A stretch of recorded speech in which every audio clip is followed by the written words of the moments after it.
ക്രിക്കി മലയാളം 2.0യുടെ ഏറ്റവും പുതിയ വീഡിയോയിലേക്ക് ഏവർക്കും സ്വാഗതം. BGTയിലെ മെൽബൺ ടെസ്റ്റിൽ ഓസ്ട്രേലിയയുടെ ഒന്നാം ഇന്നിംഗ്സ് സ്കോറായിട്ടുള്ള 474 എന്ന വമ്പൻ സ്കോറിന് മറുപടി നൽകിക്കൊണ്ടിരിക്കുകയാണ് ടീം ഇന്ത്യ. തീർച്ചയായിട്ടും ഓപ്പണറായി തിരിച്ചെത്തിക്കൊണ്ട് രോഹിത് ശർമ്മ ഒരിക്കൽ കൂടി നിരാശപ്പെടുത്തുന്ന കാഴ്ച തന്നെയാണ് മെൽബണിലും നമ്മൾ കണ്ടത്. രണ്ടാം ഓവറിന്റെ അവസാന പന്തിലാണ് ഹിറ്റ്മാൻ മടങ്ങുന്നത്. കമ്മിൻസിന്റെ പന്തിൽ ബോളിനായിരുന്നു ക്യാച്ച്. ആ ഒരു ബോളിന്റെ ഗതി മനസ്സിലാക്കാൻ സാധിക്കാതെ രോഹിത് ശർമ്മ ബാറ്റ് വെച്ച് കൊടുക്കുന്ന ഒരു കാഴ്ചയാണ് നമ്മൾ കണ്ടത്. അപ്പോൾ സ്കോർ ബോർഡിൽ 8 റൺസ് മാത്രമായിരുന്നു ഉണ്ടായിരുന്നതും. തീർച്ചയായിട്ടും മുന്നിൽ നിന്ന് നയിക്കേണ്ട നായകൻ വീണ്ടും വീണ്ടും ഫ്ലോപ്പായി പോകുന്നത് തുടർന്നുകൊണ്ടിരിക്കുകയാണ്. ടെസ്റ്റ് ക്രിക്കറ്റിൽ ടെസ്റ്റ് ഫോർമാറ്റിൽ രോഹിത് ശർമ്മയ്ക്ക് എന്താണ് സംഭവിക്കുന്നത്? തീർച്ചയായിട്ടും ആരാധകർക്ക് ഇത് വലിയ ആശങ്കയുണ്ടാക്കുന്ന ഒരു കാര്യവുമാണ്. നമുക്കറിയാമല്ലോ, പെർത്തിലെ ഒന്നാം ടെസ്റ്റ് നഷ്ടമായിട്ടുള്ള രോഹിത് ശർമ്മ രണ്ടാം അംഗം മുതലാണ് ഇന്ത്യൻ ടീമിനോടൊപ്പം ചേരുന്നത്.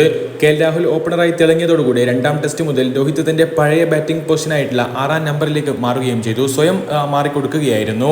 പക്ഷേ പരമ്പരയിലെ 4 ഇന്നിംഗ്സുകളിലും ഈ ഒരു റോഡിൽ രോഹിത് ഫ്ലോപ്പായി പോകുന്ന ഒരു കാഴ്ചയാണ് നമ്മൾ കണ്ടത്.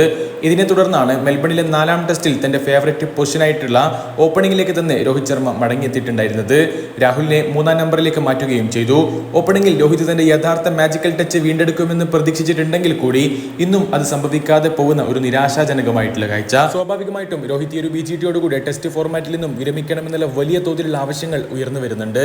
പക്ഷേ രോഹിത് ഈ ഒരു ഫോർമാറ്റിൽ തന്റെ ആ ഒരു പഴയ പ്രതാപത്തിലേക്ക് തിരികെ എത്തുന്നുള്ള പ്രതീക്ഷയിൽ തന്നെ നമുക്കും കാത്തിരിക്കാം. ഏതായാലും രോഹിത്തിന്റെ സമീപകാലത്തെ അവസാനം കളിച്ച 14 ടെസ്റ്റ് ഇന്നിംഗ്സുകളിലെ സ്കോർ ഒന്ന് ജസ്റ്റ് പരിശോധിക്കുകയാണെങ്കിൽ 6, 5, 23, 8, 2, ഒരേ ഒരു 50 മാത്രം. അതെ, 52. പിന്നെ ഡക്ക് 8, 18, 11, 3, 6, 10, 3. തീർച്ചയായിട്ടും ആകെ അടിച്ചത് വെറും 155 റൺസ് മാത്രമാണ്. ആവറേജ് ആവട്ടെ വെറും 11.7.